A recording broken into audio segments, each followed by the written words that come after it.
자연스럽게 표를 받게 되고 불평불만 없죠. 왜냐하면 이런 일들로 이제 계속 길들여 가고 있으니까 아마 그렇지 않을까 생각을 하게 됩니다. 오늘도 역시 계시록 18장 말씀을 함께 보시겠습니다. 계시록 18장 1절로 4절 말씀을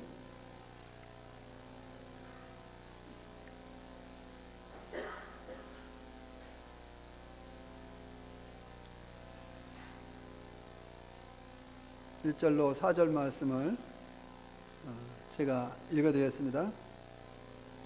2일 후에 다른 천사가 하늘에서 내려오는 것을 보니 큰 권세를 가졌는데 그의 영광으로 땅이 환하여 지더라. 힘찬 음성으로 외쳐 이르되 무너졌도다 무너졌도다 큰 성 바벨론이여 귀신의 처소와 각종 더러운 영이 모이는 곳과 각종 더럽고 가증한 새들이 모이는 곳이 되었도다. 그 음행의 진노의 포도주로 말미암아 만국이 무너졌도다. 또 땅의 왕들이 그와 더불어 음행하였으며 땅의 상인들도 그 사치의 세력으로 치부하였도다 하더라. 또 내가 들으니 하늘로부터 다른 음성이 나서 이르되 내 백성아 거기서 나와 그의 죄에 참여하지 말고 그가 받을 재앙들을 받지 말라.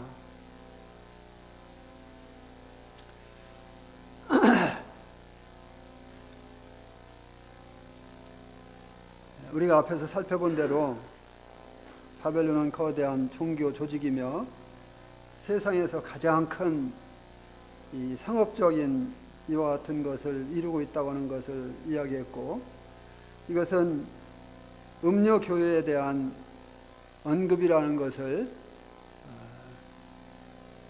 우리 마음 가운데 또 염두에 두면은 좋겠다, 이런 생각을 하게 됩니다. 이건 분명히 세계 경제를 지배하는 어떤 조직이라고 하는 것을 생각하게 됩니다. 여기 요한은 다른 그 천사가 하늘에서 내려오는 것을 보았는데 큰 권세를 가졌다, 이렇게 말하고 있습니다. 큰 권세를 가졌다.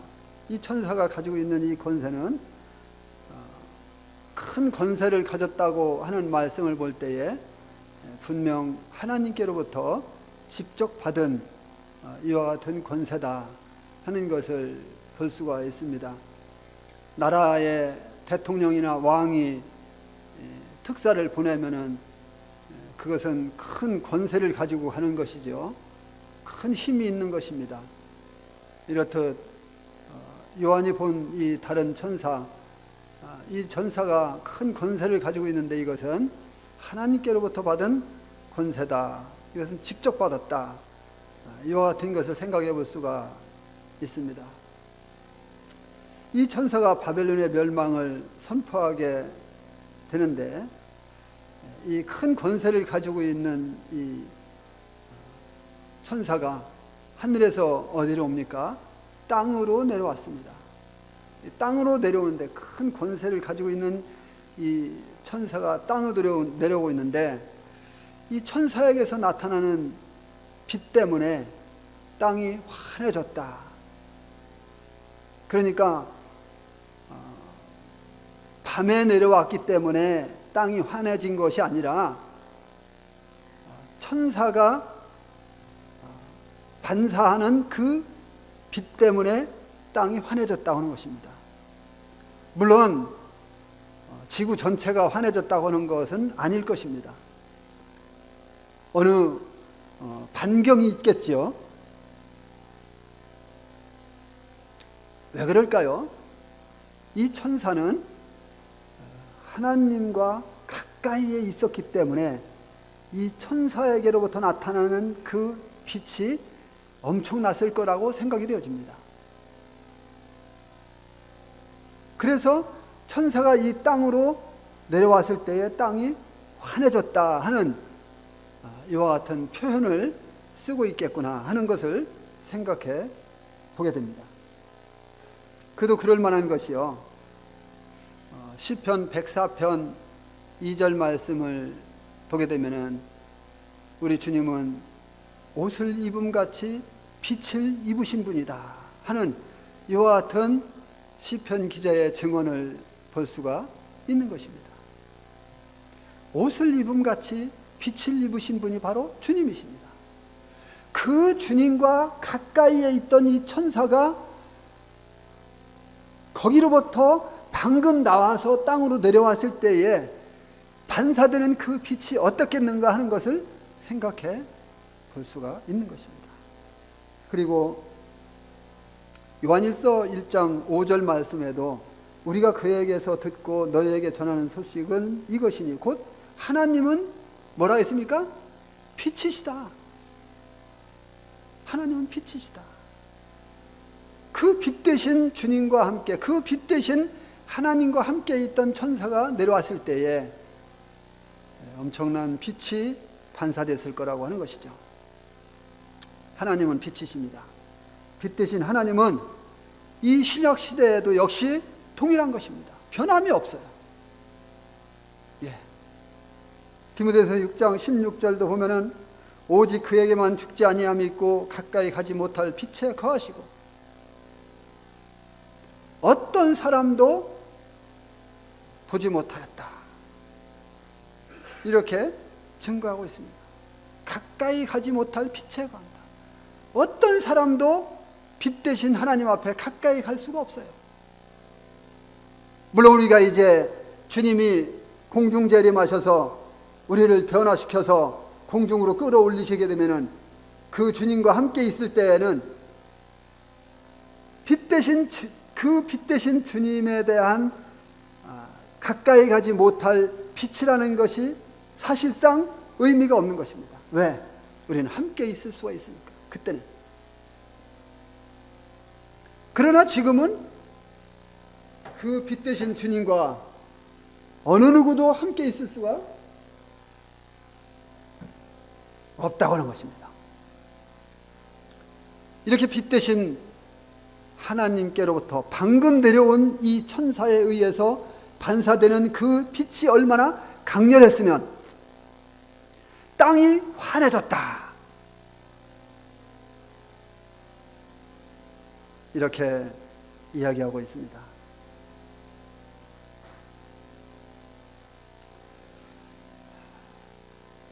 이제 천사가 땅에 내려올 때 그 영광으로 땅이 환해졌는데 이것은 당연한 일입니다. 한 예를 들어서 출애굽기 34장 29절로 30절을 보게 되면은 모세의 얼굴에서 광채가 나기 때문에 사람들이 모세 곁으로 가려고 하지 않았던 이와 같은 출애굽기 말씀을 읽은 것을 기억하시죠? 예. 하물며 모세 얼굴에 왜 그렇게 광채가 났습니까? 하나님과 가까이에서 교제했기 때문에.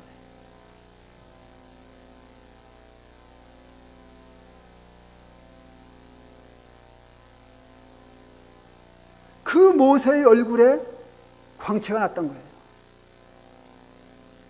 그래서 사람들이 처음에는요, 모세의 얼굴에 광채가 나기 때문에 가까이 가려고 하지 않았어요. 2절 말씀을 다시 한번 읽어보겠습니다. 힘찬 음성으로 외쳐 이르되 무너졌도다 무너졌도다 큰 성 바벨론이여 귀신의 처수와 각종 더러운 영이 모이는 곳과 각종 더럽고 가증한 새들이 모이는 곳이 되었도다. 자, 이 강렬한 빛을 반사하면서 이 땅에 내려온 천사가 뭐라고 합니까? 힘찬 음성으로 외쳤다. 힘찬 음성으로 외쳤다. 이렇게 말하고 있습니다. 이 힘찬 음성으로 외친 이 천사의 외침에는요, 무엇입니까? 바벨론이 무너졌다고 하는 것입니다. 무너졌도다, 무너졌도다. 자, 그러면 힘찬 음성으로 외치는 이 천사의 말에 복종이 되어서, 왜냐하면 하나님께로부터 특사를 받은 천사이기 때문에, 방금 하나님께로부터 명령을 받고 내려온 천사의 말에 의해서 선포되는 것이기 때문에 그것은 하나님의 명령인 것입니다. 그래서 이 바벨론은 어떻게 되어야 됩니까? 무너질 수밖에 없는 것이 기정사실인 것입니다. 무너졌도다, 무너졌도다.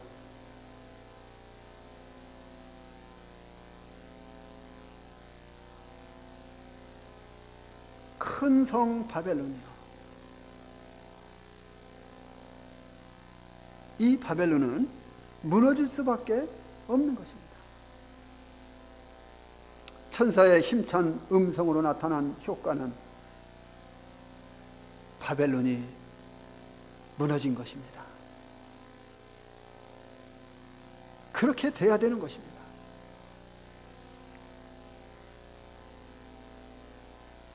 물론 바벨론의 멸망이 궁극적으로 7년대 환란 때 일어날 일이지만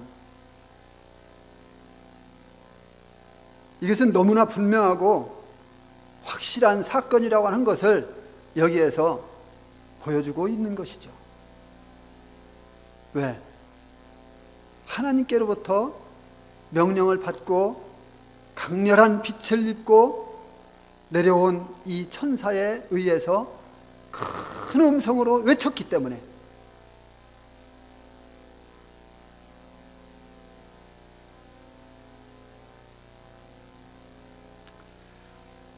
이 바벨론에 대한 예언은 이사야서 13장에서 볼 수 있습니다. 성경은 바벨론이 하나님께 멸망당한 소돔과 고모라 성과 같이 될 것이라고 말씀하고 있습니다. 구약에서 볼 수 있는 이 바벨론의 멸망에 대한 예언은 부분적으로는 성취가 되었습니다. 그러나 또 일부분은 성취가 되지 않은 부분도 있어요. 그럼 그것은 언제 성취됩니까? 궁극적으로 그것은 7년대 환란 때 먼 훗날에, 아니 곧 다가올 그날에 무너진다고 하는 것입니다. 그래서 이 땅에서 다시 재림하시기 전에 이 바벨론의 멸망에 대한 이와 같은 모든 예언이 이제 하나도 남김없이 성취가 될 것입니다. 주님이 말씀하신 것은 1.1핵이라도 그냥 땅에 떨어지는 법이 없어요. 무너졌도다, 무너졌도다. 큰 성 바벨론이요. 무너지는 것입니다. 큰 성 바벨론이 이와 같이 무너지고 멸망하니까 이제 어떻게 됩니까?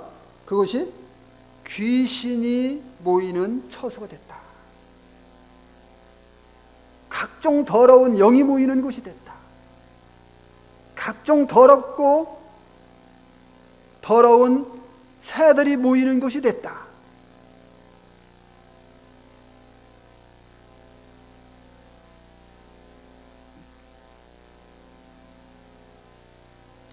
삼 절 말씀 보시겠습니다. 그 음행의 진노의 포도주로 말미암아 만국이 무너졌으며 또 땅의 왕들이 그와 더불어 음행하였으며 땅의 상인들도 사치의 세력으로 치부하였도다 하더라. 우리는 여기에서 바벨론이 멸망을 당하게 된 이유를 볼 수가 있습니다.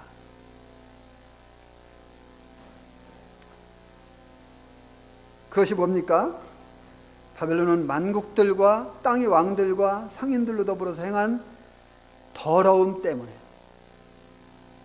죄악 때문에 하나님의 심판을 받을 수밖에 없다고 하는 것입니다. 바벨론의 죄가 얼마나 큰지 여기에서 잘 보여주고 있습니다. 이 구약 성경을 볼 때 음행은요, 하나님을 버리고 우상을 섬기는 이와 같은 것을 가리켜서 음행이라고 말합니다. 하나님을 떠나서 하나님이 아닌 우상을 섬기는 이와 같은 것을 보고 음행이라고 해요. 호세아 4장 10절 말씀에서 보면요, 그들이 먹어도 배부르지 아니하며 음행하여도 수요가 늘지 못하니 이는 여호와를 버리고 따르지 아니하였음이라, 이렇게 말하고 있습니다. 여기서 말하는 음행은 우상 숭배와 밀접한 관계가 있습니다. 그래서 우상 숭배는 하나님 앞에 엄청난 죄입니다. 왜? 하나님을 버리고 하나님 아닌 우상한테로 갔기 때문에 엄청난 죄예요. 큰 죄예요.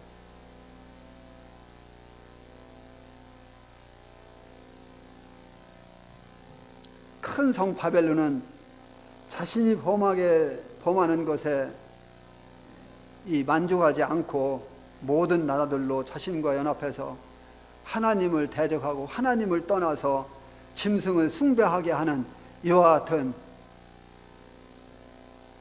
범죄를 저지르고 있는 것을 볼 수가 있습니다. 그 결과 하나님의 진노의 심판을 인해서 그 화려함이 이제 사라지게 되고 완전히 파괴되게 되는, 폐허가 되는, 그래서 가증한 더럽고 더러운 이와 같은 귀신들이 모이고 새들이 모이고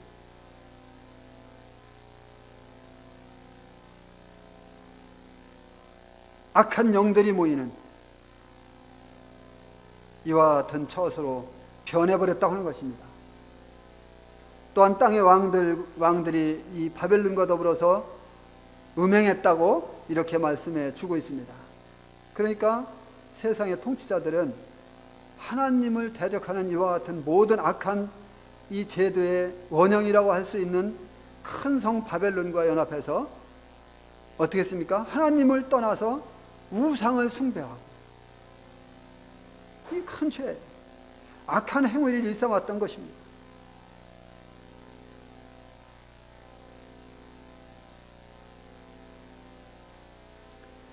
이들의 악한 행위는 하나님을 떠나 우상을 섬기는 것뿐만 아니라, 여기 9절 말씀을 보게 되면은 그와 함께 음행하고 사치하던 땅의 왕들이 그가 불타는 연기를 보고 위하여 울고 가슴을 치며 라고 했는데, 이 말씀을 볼 때 큰 성 바벨론과 야합해서 부와 사치를 즐기는 이와 같은 것을 가리키는 것이라고 할 수 있습니다.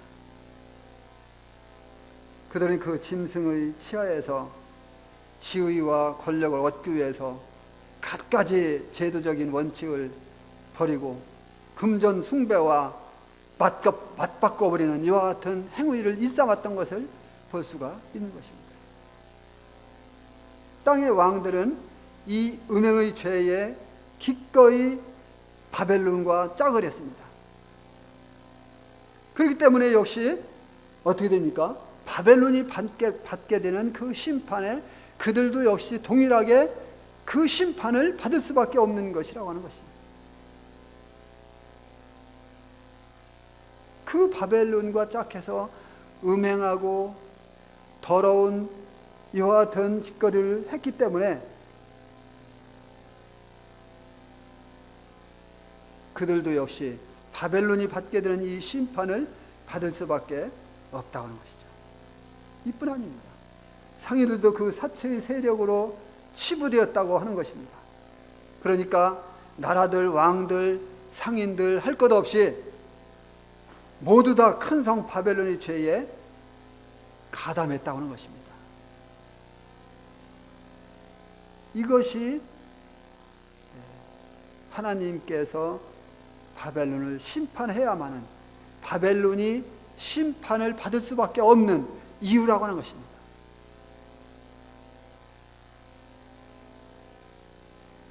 그리고 상인들은 그 이익으로 인하여서 분에 넘치는 부를 누리게 됐겠죠. 이들의 지위와 번영은 물론 육체적인 어떤 쾌락도 이 상업적인 신세를 지고 있다고 하는 것입니다.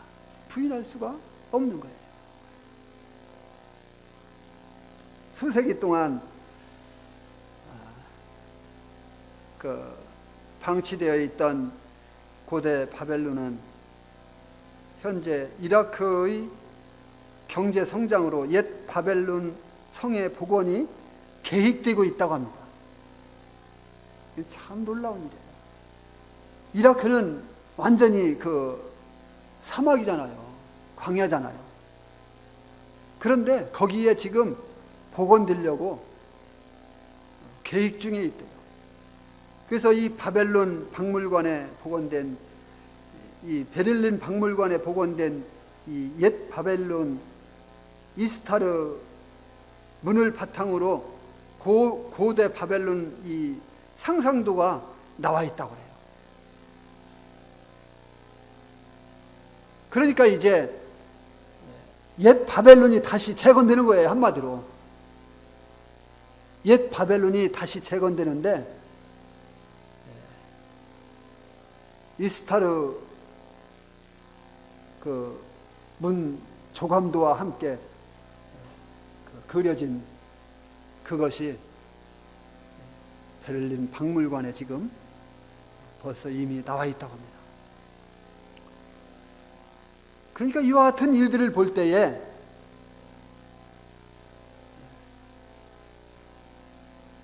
그러면 이제 경제가 어디로 몰립니까? 분명 그곳으로 완전히 다 쏠릴 것입니다. 그래서요, 세계 자본과 상업을 이 바벨론으로 옮겨진다고 하는 것, 이것은 엄청난 것이고, 또 이것이 스가랴서에서 이야기하고 말씀하고 있는, 예언하고 있는 이 스가랴서 5장 말씀에서 예언하고 있는 이 말씀을 성취시키는 데에도 적용될 것입니다. 우리 한번 볼까요? 스가랴서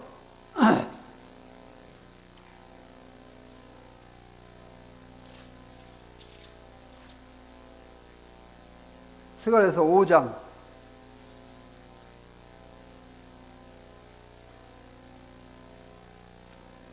5장 5절로 11절 말씀을 보시겠습니다.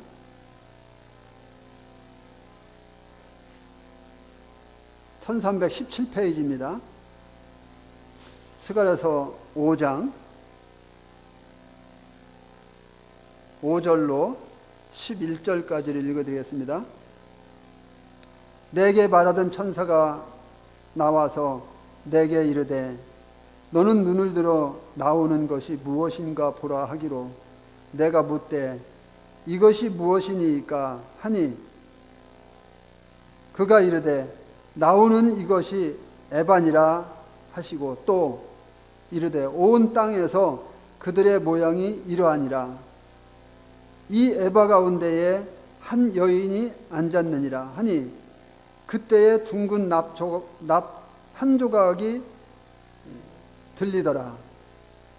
그가 이르되 이는 악이라 하고 그 여인을 에바 속으로 던져 넣고 납조각을 에바 아귀 위에 던져 덮더라.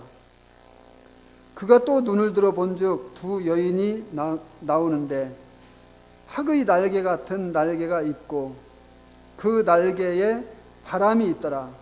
그들이 그 에바를 천지 사이에 들기로 내가 내게 말하는 천사에게 묻되 그들이 에바를 어디로 옮겨가나이까 하니 그가 내게 이르되 그들이 신할 땅으로 가서 그것을 위하여 집을 지으려 함이니라. 준공되면 그것이 제 처소에 머물게 되리라 하더라.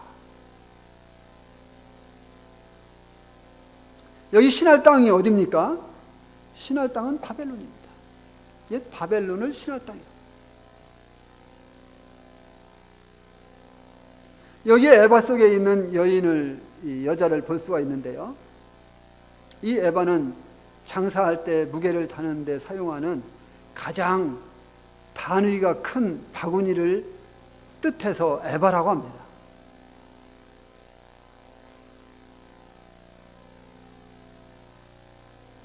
그런데 이 에바 가운데 한 여인이 앉아 있는데, 여기서 여인은 악을 상징한다고 말합니다. 이것은 하나님의 이 하나님 앞에서 이 악이 결코 허용될 수 없다고 하는 것을 생각해 볼 수 있습니다. 악이 예루살렘에서 떠나 멀리 신할 땅으로 옮겨가는 것을 또 볼 수가 있습니다. 신할 땅은 바벨론이죠. 결코 악이 의인의 해중에 될 수 없습니다.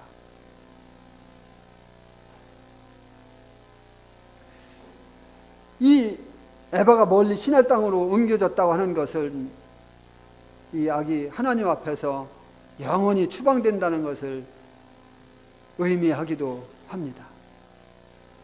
또한 에바를 나부로 봉하고 바벨론으로 옮겼다고 하는 것은 이 우상 숭배와 금전 숭배를 이스라엘에서 죄악의 발생지인 이 바벨론으로 옮겼다고 하는 것을 우리에게 보여주고 있는 것입니다.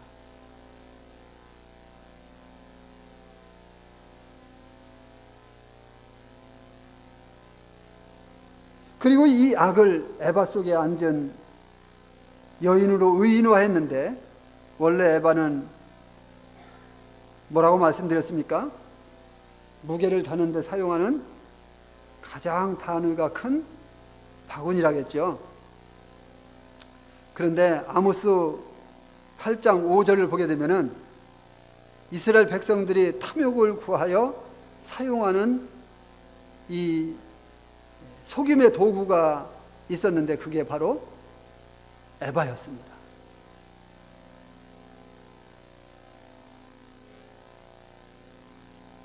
하나님은 바로 이스라엘 백성들이 도적질의 도구로 사용했던 이 에바를 사용해서 이스라엘의 죄에 대해서 분명하게 측정할 것이라고 하는 것입니다. 왜냐하면 장차 이스라엘은 적그리스도가 나타나게 되면은 하나님을 숭배하듯 하나님을 섬기듯 우상을 그렇게 열렬하게 숭배할 것이기 때문에 그렇습니다.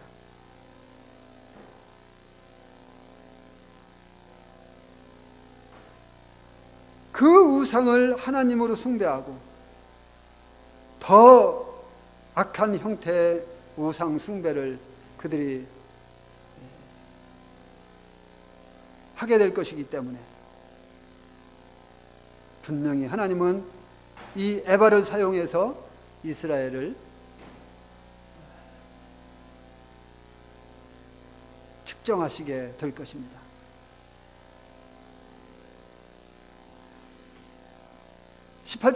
계시록 18장 말씀으로 와서 4절 말씀을 보시겠습니다.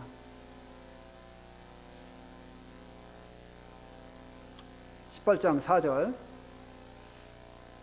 내가 또 들으니 하늘로부터 다른 음성이 나서 이르되 내 백성아 거기서 나와 그의 죄에 참여하지 말고 그가 받을 재앙들을 받지 말라. 요한은 하늘부터 나오는 다른 음성을 들었습니다. 그것은 내 백성아 거기서 어떻게 하라? 나오라는 것입니다. 내 백성아 거기서 나오라. 여기 다른 음성이라는 것은 다른 천사를 말하는 것이 아니라고 저는 생각합니다. 이 다른 음성이라고 하는 것은 다른 천사들 중에 다른 천사를 말하는 것이 아니라, 그럼 뭡니까? 그 음성이 하늘로부터 들려왔죠. 그리고 내 백성아라는 말씀을 하고 있죠. 이런 말씀을 볼 때에 이것은 우리 주 예수 그리스도의 자비로운 음성이 아니겠는가 하는 것을 생각해 봅니다. 그리스도께서 자기 백성을 부르시는 음성이 분명하다고 하는 것입니다. 내 백성아, 내 백성아, 거기서 나오라.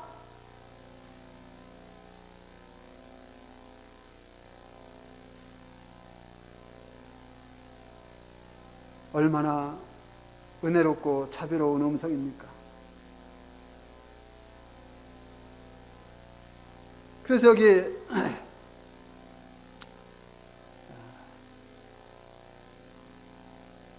이 말씀을 보게 되면은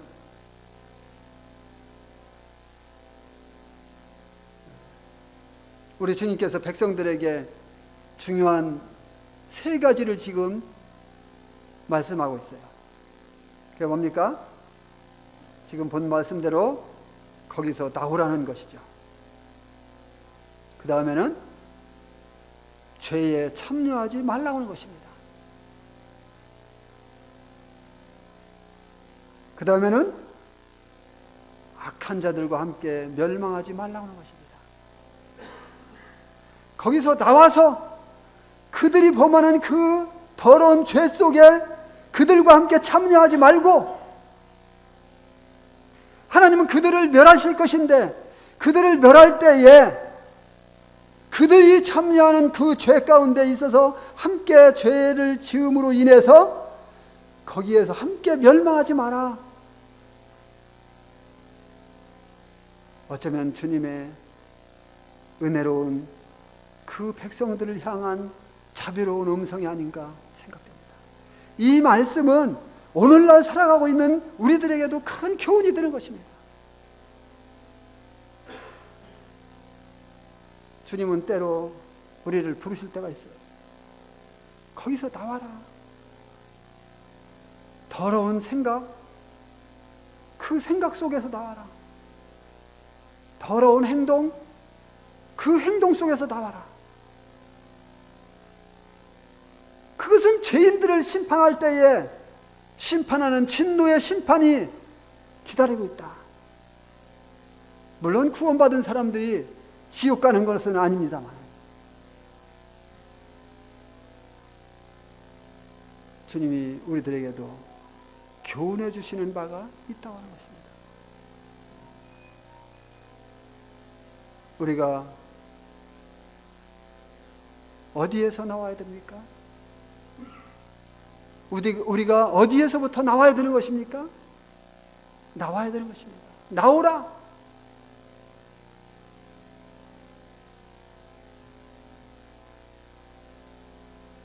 이 지금 은혜 시대에 살고 있는 우리들에게도 이 세 가지 경고는 교훈으로 받을 가치가 있다고 하는 것입니다.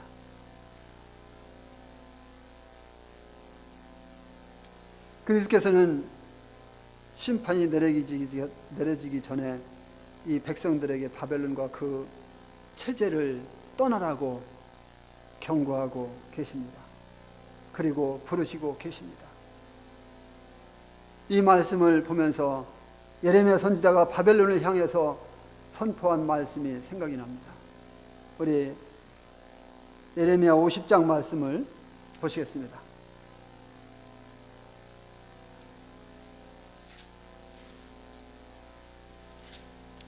예레미야 50장 8절.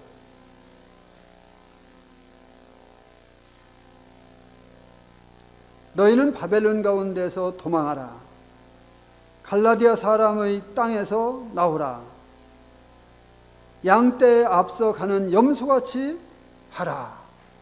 순염소같이 하라. 이게 뭐라 했습니까? 너희는 바벨론 가운데에서 도망하라. 갈대아 사람의 땅에서 나오라.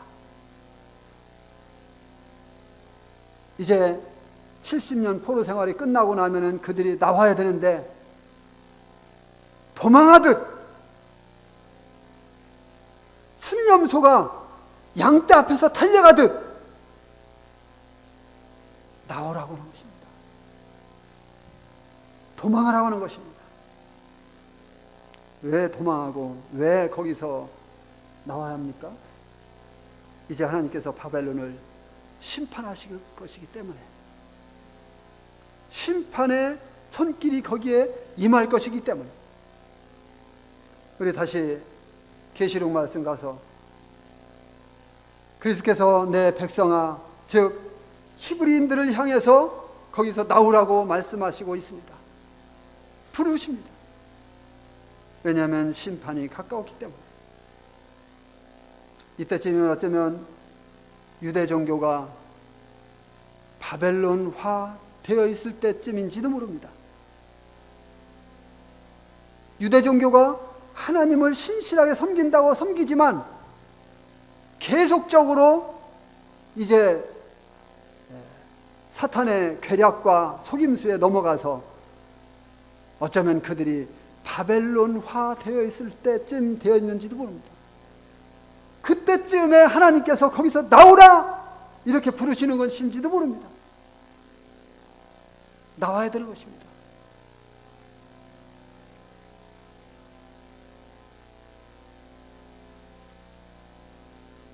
거기서 나오는 것은 그들이 몸만 나오는 것이 아니라 그 짐승의 상업적인 제국으로부터, 그리고 도덕적인 범죄로부터 빨리 빠져나와야 되는 것입니다. 그리고 영적으로도 완전히 그들은 나와야 되는 것입니다. 이것이 바로 주님이 그들을 부르시는 목적이 아닌가 생각합니다. 영적으로 분리하고 나오라는 이 말씀은 우리에게도 분명히 대단한 중요한 말씀이라고 생각합니다. 우리는 이 세상 죄악 가운데에서 그들과 함께 마치 롯이 소돔에 있으면서 고통하듯이 오늘날 많은 그리스도인들이 이 세상 속에서 진통을 느끼면서 살아가고 있습니다. 이런 속에서 우리는 많이 물들 수 있습니다. 나와야 되는 것입니다. 그 죄 속에 함께 있지 말아야 되는 것입니다. 그들이 멸망하는 그 멸망에 함께 멸망해서는 안 되는 것입니다. 이 멸망이라는 단어를 우리는 구원받은 성도들이기 때문에 지옥 가는 것은 아니라고 보는 것입니다. 하나님 앞에서 분명한 심판이 있다고 하는 것을 기억해야 될 것입니다. 우리에게도 이와 같은 교훈이 있는 것입니다. 고린도서 6장 17절을 보면은 너희는 저희 중에서 나와서 따로 있고 부정한 것을 만지지 말라고 분명하게 말씀하고 있습니다.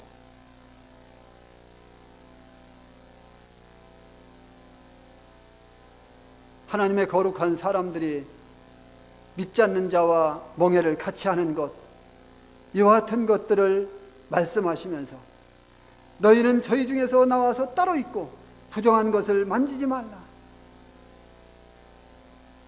이 말씀은 이사야서 52장 11절 말씀을 인용한 것인데요, 거기에서는 이스라엘 민족, 특히 제사장들이 바벨론을 피하고 부정한 것을 일절 만지지 말라고 하는 이와 같은 명령을 받았습니다. 그런데 여기에서 바울은요, 문자 그대로가 아니라 그 의미를 인용한 것입니다. 뭡니까? 그래서 바울은 고린도 성도들이 바벨론과 같은 이와 같은 상황에 처해 있기 때문에 우상 숭배의 더러움이 늘 그들 가까이에 있다고 하는 것을 지금 이야기하고 있는 것입니다. 똑같은 상황 가운데 너희들도 처해 있다.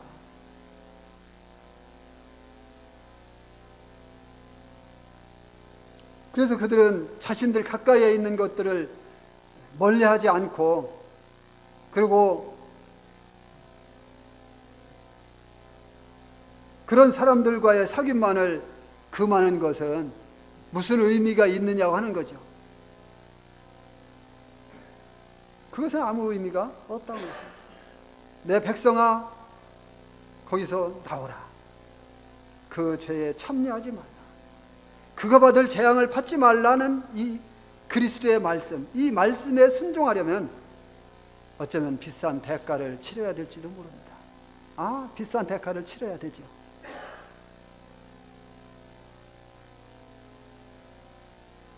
그리스도의 명령은 절대적이며 즉각적인 이와 같은 순종을 요구하고 계십니다. 그렇지 않을 때 재난을 자초하게 됩니다.